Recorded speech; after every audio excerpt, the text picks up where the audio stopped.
Би ажиллаа бол одоо дараагийн дараагтаа өгнө гэдгээ бол илэрхийлсэн.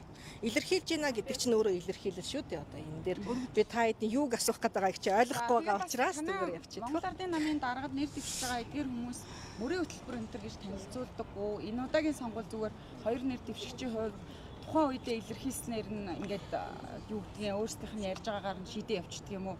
Ямар бодлого чиглэлтэй гэж намынхаа даргыг сонгох юм те? За намын даргад нэр дэвших процесс нь бол эхний ээлжиндээ одоо өөр хин нэр дэвшихэ гэдэг юм асуулт явна те. Өөрөө нэр дэвшихэ илэрхийлсэн одоогийн байдлаар нийгэмд илэрхийлсэн нэг л хүн байгаад байгаа. Яг одоо баг хурал дээрээ хичнээн хүн гарч ирэх үү гэдэг нь бол нээлттэй. Хичнээн хүн гарч ирэх үү, өөрийгөө нэр дэвшүүлэх үү, өөр хүмүүс өөр хүнийг нэр дэвшүүлэх үү. Тэгээд тэрэн дээр нь суурлаад за би одоо нэр дэвшигчийн жагсаалтад үлдэх үү, үлдэхгүй юу гэдгийг тухайн одоо нэр дурдгдсан хүмүүс бас саналаа илэрхийлнэ. За түүний дараагаар яг албачиж нэр дэвшгээрээ одоо үлдсэн хүмүүс нь эндэр дээр гарч одоо өөрсдийнхөө санал бодлоо илэрхийлж тодорхой ихтгэл тавина. За түүний дараагаар бүх баг хурлын гишүүд асуулт асуух, санал хэлэх ийм одоо дихтэй явна. Сая асуулт асуух 5 минут гэсэн мөн үү? Асуулт асуух нь 3 минутаар байгаа. Засаалтар сонгогдсон улсын хурлын гишүүдийг манай одоо баг хурлын гишүүнээр сонгох зөв үү буруу юу гэдэг асуулт ярьсан. Яг хүн нэг хүн тийм санал асуулт бол одоо хэлсэн.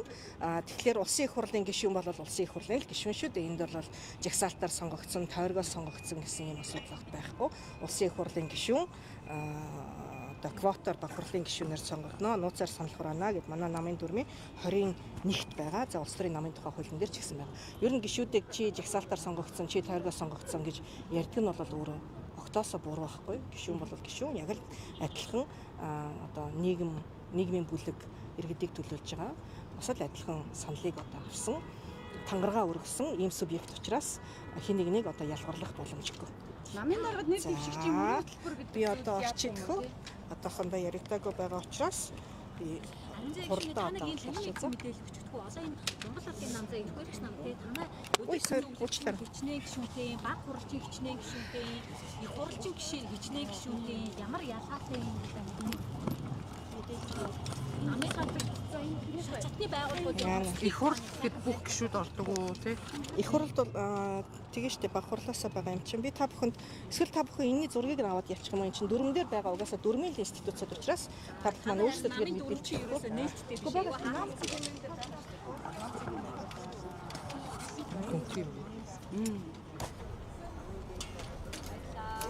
манай сайтн дээр нээлттэй байгаа юм чи угаасаа